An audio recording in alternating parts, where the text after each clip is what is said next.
The world's attention, as always, is focused on wars. For some, it's the war in Iran. For others, the day begins with news about Ukraine. Meanwhile, there is a war in the world that, in terms of significance, is bringing everything we see on our TV screens much closer. This is a war of systems, a war of ideologies. In simple terms, it's about who will control our lives and our property. Will it be us, or someone who, either by force or deception, has climbed onto a throne or into a meeting hall and is making the decisions? They decide our fate and our lives for us. There is a completely ruthless war going on, and for its sake, people are being thrown into suffering and death. For the sake of this control, one of the fiercest and most significant battles affecting our future is taking place in New York, in Washington, and in California. There, huge segments of the population have become hooked on subsidies and handouts. But first, a roundup. Today is the 22nd day of the American-Israeli military operation Epic Fury. The conflict continues to escalate. New strikes, new casualties, threats from both sides. The IRGC has announced strikes on targets in Israel and the Emirates. This is already the more than 60th wave of missile attacks. The Iranian attack hit the Old City area in Jerusalem, so the Iranians, well, no one in the world could have even imagined it. They fired at one of the holiest places on earth. For whom? For Christians, for Jews, and for Muslims, for themselves. They fired at the place where the Al-Aqsa Mosque is located, where Muhammad ascended to heaven, where Abraham, by God's command, was going to sacrifice his own son. And before that, it was the very place where God created the first human. In other words, the Iranians were targeting the cornerstone of our civilization, disregarding the fact that it is also a holy site for their own religion. As you can see, a powerful Iranian ballistic missile pierced the ancient walls of Jerusalem, completely destroying one of the oldest walls known since ancient times. The Corsair was observed at the stages at Ben Gurion Port near Tel Aviv, where 2 people were killed. Yesterday, Israel eliminated the head of the IRGC, Gholam Reza Soleimani, and the National Security Advisor, Ali Larijani. He is probably the second most important Iranian official after Khamenei. Trump called the NATO allies cowards for their unwillingness to help ensure the security of the Strait of Hormuz. Netanyahu stated that Israel will heed Trump's call and stop strikes on Iranian energy facilities. According to him, Iran is deprived of the ability to enrich uranium and produce ballistic missiles. Iran's new supreme leader, Mojtaba, communicates only through texts and statements without video, and suddenly a voice message supposedly from him appeared, but so far no one knows whether it was created by artificial intelligence, just a fake, or if it was really him. Thousands of U.S. Marines from San Diego have been sent toward the Middle East. An additional 4,500 people in Lebanon. More than 1,000 people have been killed. More than 20% of the population has been displaced. War is raging in this country that was once called the Paris of the Middle East. Well, maybe not the whole country, but the capital, Beirut. But still the Paris of the Middle East. Russia and Ukraine. The Russian Ministry of Defense reported massive, 6 group strikes on military-industrial complex facilities, energy and transport. Russia and Ukraine. That's just in the past week. The Ministry of Defense reported massive strikes on the DPR and Sumy region. According to the Russian side, the losses of the Ukrainian armed forces amount to more than 9,000 servicemen killed. Delays in peace negotiations, the intensity of mutual strikes on energy facilities and transport. Russia and Ukraine. European Union Commissioner. Oh God, Commissioner. The Ministry of Defense, they have something like that here. Marta Koza announced that others are open for Kyiv.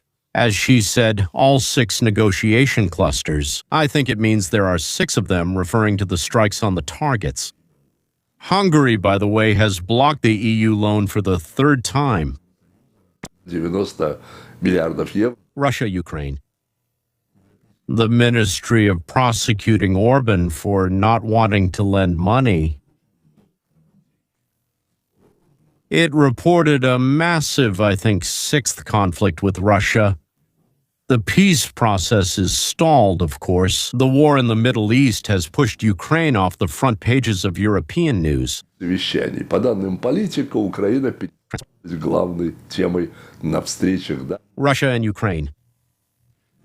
The ministry reported a massive attack, I think, on 6 defense industry facilities in Russia. The question is, will America defend Europe? And it seems that they provoked the answer themselves, and therefore, no, it will not. Well, and probably the last topic is oil energy. The closure of the Strait of Hormuz, this is the biggest oil transportation issue. Russia, the Ministry of Defense of the Russian Federation, and per day, that's 20% of the world's consumption.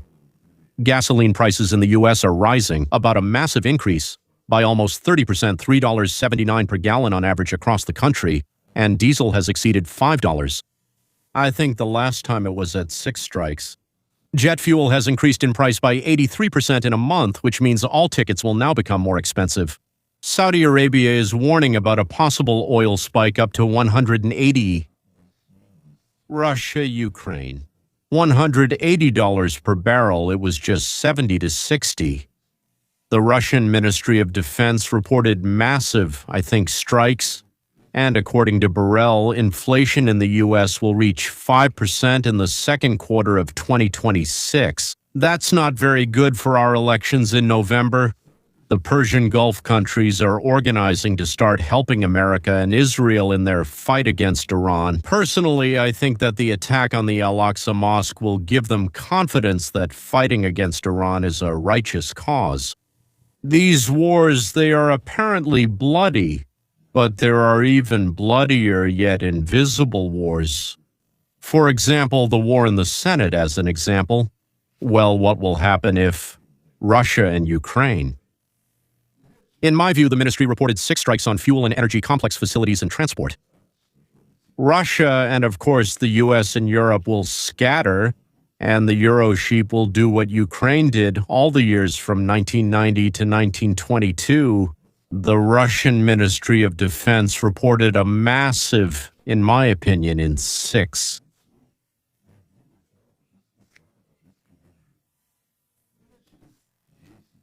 Strikes on defense industry facilities, fuel and energy complex, and transport. Russia, Ukraine. The Russian Ministry of Defense reported massive, in my opinion, strikes on Israeli targets and a major war in the Middle East involving, of course, China, Russia, and maybe even North Korea. And what will happen if the Democrats win in the Senate? Russia, Ukraine.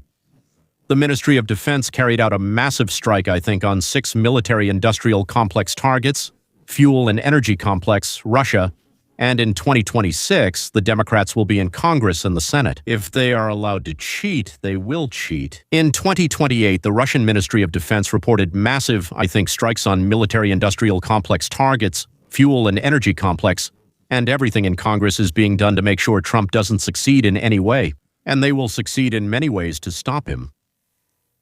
Trillions after Gavin Newsom comes to the White House will once again be redirected.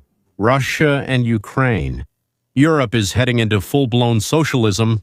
The Ministry of Freedom of Speech, Assembly, Freedom of Trade. They give all possible money to the Paris Agreement so that the authorities can steal it. The Russian Federation reported massive, I think, 6 strikes on targets in Lebanon as of now, with fighting between Muslims and the police. The energy sector, transport, Ukraine. The ministry reported, I believe, strikes on the defense industry and transport. The Russia Party is establishing a one-party system in the U.S. and following the European example, reported massive, I think, strikes on Poe. You can insult people, well, except for whites, of course. They can be insulted, especially white men, especially Jews. Jews are being banned from studying in colleges on the grounds that it's unsafe for them. In other words, we're concerned about you. Several states are trying to secede, but they're only transportation. Russia, Ukraine, I would have done the same thing. The statue of Lincoln is still covered with drops of blood every night. From my point of view, the Ministry of O. But I think it's enough to understand that the consequences of rejecting, in my opinion, the voting law in the U.S. outweigh everything else happening in the world today, even including Russia, Ukraine. The Ministry of Defense reported on massive in 6 strikes on this bill. It's not a law yet, it's a bill by Senator Mike Lee. It's interesting a small states. Интересно, что a small number, literally a handful of states, have allowed non-citizens to vote, usually in local elections. Honestly, I've never really understood why some people might think this is a good idea, but nevertheless, it's their prerogative since it's those states and their political subdivisions that make such decisions. But at the federal level, that's not the case, and it should never be.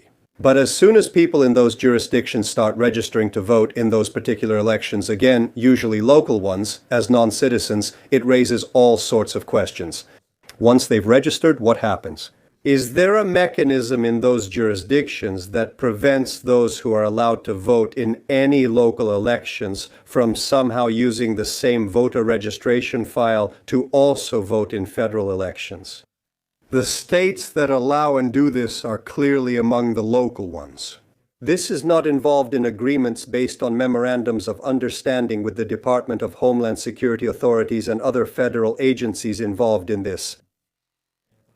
That they do not share their information, do not open their documents so that federal authorities can check them and make sure that these people are separated from the list of voters who are allowed to vote in federal elections. So, conspiracy. The Save America Act will improve election security by requiring proof of citizenship for registration and photo ID for voting. What are the Democrats doing? They allow illegals to vote in local elections for local candidates. Like, he lives here, you federal guys have nothing to do with it. They'll only vote in our elections, not in yours. But they don't have separate ballots. The ballots are the same. And the illegals are supposed to vote for local candidates, leaving the section with federal candidates blank, empty. But nobody checks them. So those who don't have the right to vote are given the opportunity to vote. Our Democrat colleagues insisted that there was no need for this. They insist that this isn't necessary because, after all, it's already illegal for a non-citizen to vote in federal elections. It's a bit like saying there's no need to require liquor stores to check IDs to make sure they're not selling alcohol to kids, because, after all, that's already illegal. Есть много обстоятельств. When does it make sense to do things like this? Trust, but verify. Because if you don't, you won't even know who might be breaking the rules. And this is one of those areas. Today, one of our colleagues from Oregon, Senator Jeff Merkley, said that the Save America Act, and this is a direct quote, drives a knife into the beating heart of our democracy. Really? Well, for me, that's news.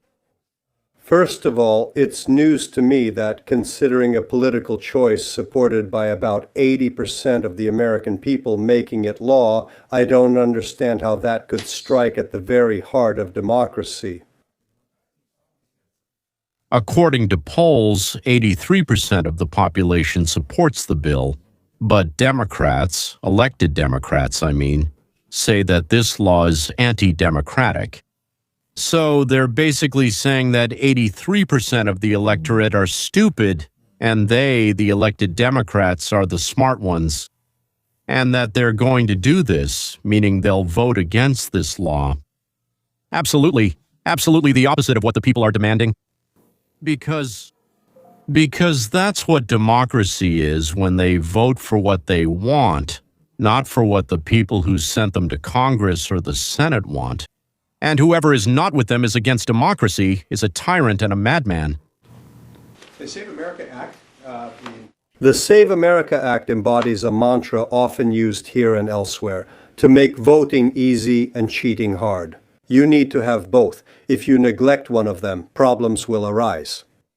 If you prefer the first while avoiding the second, you will actually succeed in making voting easier. But in a way, this betrays and diminishes the whole point of holding free and fair elections and makes them impossible. Listen, I believe there is only one strong reason to oppose this. I haven't heard a single solid argument against this bill so far, and here's the question. Do they really want to make voting that much easier? Are they ready or even eager to simply make fraud easier? So far, Democratic congressmen have mostly focused on arguments that are both unfounded and based on blatant distortions of the very legislation itself. This includes and especially refers to the text starting on page 12, line 22, and continuing onto the next page. By easing the documentation requirements for proving citizenship, making it so simple that it's even easier than filling out the I-9 form when starting a new job, where you're required to confirm your citizenship if you're an American. If you're not a U.S. citizen, you need a visa that confirms your right to work. But we're making it easier. We're making it so simple, in fact, that even if all your citizenship documents are gone, maybe your house burned down, your dog ate them, your crazy Aunt Match came, stole them, and took them to the dump for some inexplicable reason, or maybe you never had them at all. You can still go to a government election official, give sworn testimony, and simply describe the basic facts behind your citizenship claim. Whether it's when and where you were born and to whom. If you are a citizen by birthright entitled to citizenship because of the circumstances surrounding your birth, or if you are a naturalized citizen, then where, when, and how you became one, as well as the exact or approximate date of your naturalization. This makes things incredibly simple and shifts the responsibility to the government if you are one of those who are missing some documents, or even all of them. They just ignore it. And then for many others, their documents come down to a combination of different things. It's racist and sexist. Does that sound familiar? You've heard this before. Very often, when this comes up, it happens in a context like this where both arguments are red herrings. Both of these arguments are rooted in assumptions that are themselves racist and misogynistic, and they serve as a cover for something else. Why do they claim this when it's so obviously inapplicable? It's impossible to reconcile this with the actual text of the bill to make such an accusation. What are they hiding? What are they trying to conceal? What's missing? Why do they keep returning to this argument, like a dog to its own vomit? I can't think of anything more racist or misogynistic than the arguments being made, at least not in this sphere. You could come up with something, but it's hard to find anything more racist or misogynistic than the assumptions underlying these arguments. So, look, showing ID and proof of citizenship is something Americans have to do every day. To get a job, board a plane, open a bank account, enroll in school, shovel snow in New York, receive benefits, veterans Social Security, get a hunting or fishing license, choose a license, or pick up prescription medication. Or to get into the Democratic National Convention, where you have to confirm your identity with a voter ID. And you have to, in order to be able to explore, participate in the convention, show that you have the right to be there and that you are a delegate. Yes, they do it in such a way that if they call it Jim Crow 2.0, then so is the Democratic Party. Mike Lee summed up all the statements, so there are objections from the Democratic Party. I don't see a single objection that would make sense. Well, how can we seriously talk, discuss, or argue? Everything they say is directly opposite to what's written in the law. They look at it and say, according to this law, it's impossible to get the documents. But what about there? As Mike Lee said on page 12 in point 20, it says how to do this and do it for free so that those people can maybe call. You can go to that very website. In short, if you don't have documents, then either you don't have the right to vote, or if you do have the right to vote, then it's free for you, and they will be restored in less than 4 weeks. Here's what is written in the text itself. As he said, page 12, section 2. Кажется.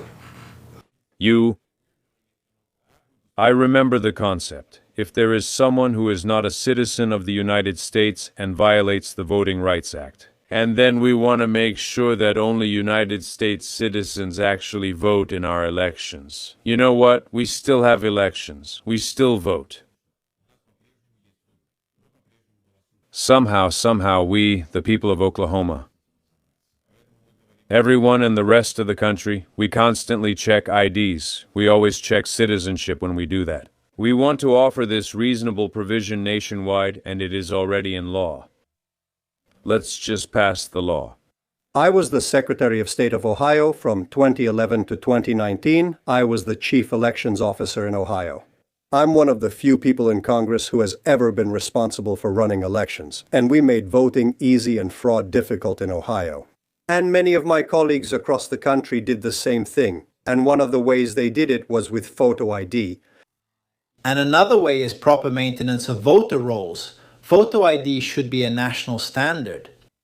Photo identification is popular among Americans. It improves election integrity. It also improves the conduct of elections. I want you to understand from a practical standpoint how much easier it becomes for election officials when there is a photo ID law. Because all you need to do on election day is, when you approach the poll worker, who could be one of your elderly neighbors or a young person, all they need to do. They just take your photo ID, swipe the magnetic strip through the reader, and boom, there you are. There's your photo, there's your information. That tells them which ballot to give you. This also represents an improvement in election administration. What don't they like about it? Does anyone have any doubt that only citizens should be allowed to vote? Well, if you ask me, not even all citizens should be allowed to vote, right? So, at first, well, it doesn't matter now, but theoretically, only citizens have the right to vote. And this citizenship, well, you have to prove that you're a citizen. It's not just like I show up and say I'm a citizen, that's it, I go in. And then you have to prove that you are who you say you are. It seems like common sense. Well, what do you think, right? Try going to a bank and saying, "Give me money from that account over there." They ask for documents and you reply, "Aren't you ashamed? Why ask for documents? Don't you trust me?" But 100% of the Democrats in the Senate, 100% of the Democrats in the Senate are afraid of this particular bill. And more than any other laws, orders, decrees, and, statutes, the question is why? Are the Republicans right? And if election fraud is rampant in the U.S., then most districts where the difference is up to 3%, less than 3% in favor of the Democrat, will go to the Republicans. That's it. Another battle is taking place in the large industrial cities of the U.S., and specifically in those where the Democrats have been calling the shots for many years. That is, they seized power and then for some reason they keep winning all the time. No choices, they just keep winning. Exactly. Only the Democrats don't understand why they're winning, right? So wealthy people are tired of being cash cows. And for many years now, they've been packing their bags and money and moving from blue states to so-called red states. Red states are Republican, like Texas, Florida, and so on. Kathy Hochul is the mayor. Kathy Hochul is the mayor, or rather, the governor of New York, and now she's begging wealthy New Yorkers to come back. They've lost so many wealthy people whose tax contributions are extremely necessary for their massive government programs. And Kathy Hochul, who once applauded the fact that these people left, now needs them because she really needs their money. And fully realizing the fact that I need wealthy people to support the generous social programs we want to implement in our state. Let me put it in simple terms. We need rich people so we can fleece them to give out handouts. Well, to the poor and other people who voted for us, because we promised them these handouts, but now there's nowhere to get them from. That's it. So you don't think I'm just saying pretty words, ladies and gentlemen. So the city of New York, let's say $200,000. You earn that living in the city of New York, and you pay $65,000. And living in Miami, let's say, yes, that's the state of Florida, you give away $50,000. That's a significant difference, especially considering that housing, food, and everything else in New York is much more expensive. The ones who are mostly leaving are what we call wealthy people with an income of, let's say, $1 million a year and above. Actually, it's 2% who are leaving. But these 2% are the very ones who provide tax revenue for both the city and the state. Living in New York, for example, and earning $1 million a year, a family or a person pays $450,000 in taxes. In Miami, it's $330,000.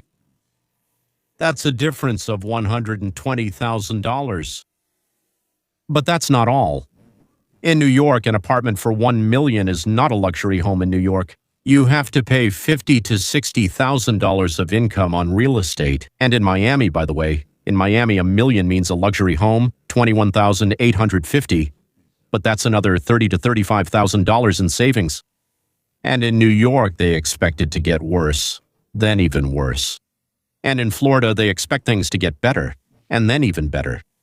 Where would you like to go? There are some patriotic millionaires who stepped up. There are some patriotic millionaires who responded, all right, write me the checks.